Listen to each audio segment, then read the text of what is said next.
চাঁপাইনবাবগঞ্জ থেকে এবছর চলবে না কোরবানির পশু ও আম পরিবহনের জন্য বিশেষ ট্রেন। চাহিদা না থাকায় এমন সিদ্ধান্ত নেওয়া হয়েছে বলে জানিয়েছে রেলওয়ে কর্তৃপক্ষ।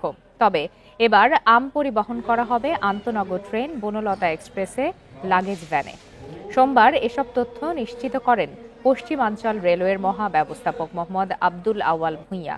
তিনি বলেন, খামারিদের চাহিদা না থাকায় এবার কোরবানির পশু ও আম পরিবহনের জন্য স্পেশাল ট্রেন দুটি চালুর ব্যাপারে কোনো সিদ্ধান্ত হয়নি। এই ঈদে জামা জুতো অ্যাক্সেসরিজের ডিসকাউন্ট। ভ্যানে আম পরিবহন করা হবে। আগের বছরগুলোতে দুটি ট্রেনই লোকসান দিয়ে চালাতে হয়েছিল। 2020 সালে প্রথমবারের মতো চালু হয় ম্যাঙ্গো স্পেশাল ট্রেন।